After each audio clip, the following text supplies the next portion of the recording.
Alright, weeding 101. So, stuff like this, it's really small. You guys can just pick it out, right? It's really small stuff, really easy. Now, what I like to do is sometimes use a spade, basically a mini shovel, and this can help with grass or other pieces that are really difficult to get a hold of. Basically, you just dig underneath them so that you get the roots, and when you pull them out, you basically, obviously the soil is really dry right now, but you can actually just break the soil apart and only take out this, and the soil that's left you can just kind of break it apart, put it back down, whatever. But you can use those two methods. You can either pull it out by hand or use a spade to dig underneath those really difficult ones. This is a perfect example because the way it grows, very flat, whereas the other one, it grows straight up, right? So you've got one that grows straight up. These are really easy to pull out unless of course they snap. Then you have to get your spade out. These ones where they grow flat, these types of weeds, these are a little bit trickier to pull out, but you can do it either way. It doesn't matter. But hard soil is really difficult to get through, so a spade's always going to come in handy. And if it has just rained, like a couple of days ago, and the ground is still, fairly soft, then you can actually dig your fingers into the ground and get right into those roots, and that's also a really effective way of doing that as well. A tip with your weeds, just in case anything is diseased, make sure you put all your weeds in one pile and one pile only. Try to keep it as far away from your garden as possible. And any plants, this is a tip for a little bit later at the end of the season, if you see anything that is diseased, as soon as it's dead, do the same thing.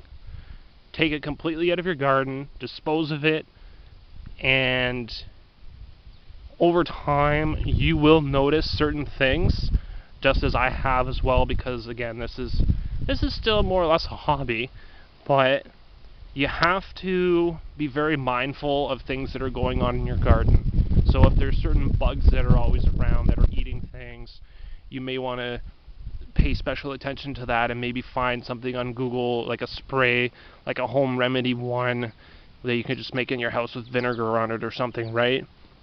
And spray your plants. Don't use pesticides. I don't use pesticides on any of my plants, but I do try to use fertilizer, compost fertilizer that I do on my own just from scrap vegetables and fruits. That's also a good one to use. But in terms of weeding is probably like the easiest thing. It's awesome. It's making your garden more efficient, because if too many weeds get into your garden, they're just going to choke out all your plants.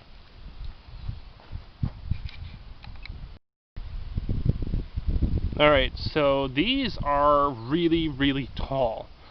These ones are really not going to require a spade.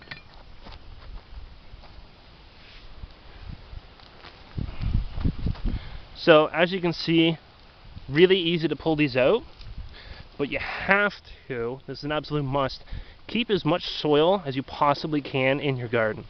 You don't want it to go to waste. You don't want to be having it sitting on your lawn, on your grass, right? So try to get as much stuff out as possible. You can give it a little shake if you want, right?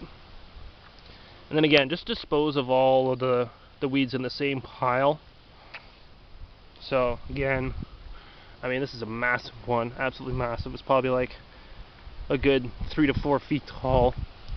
And when you pull everything out, I'm gonna try to show you guys.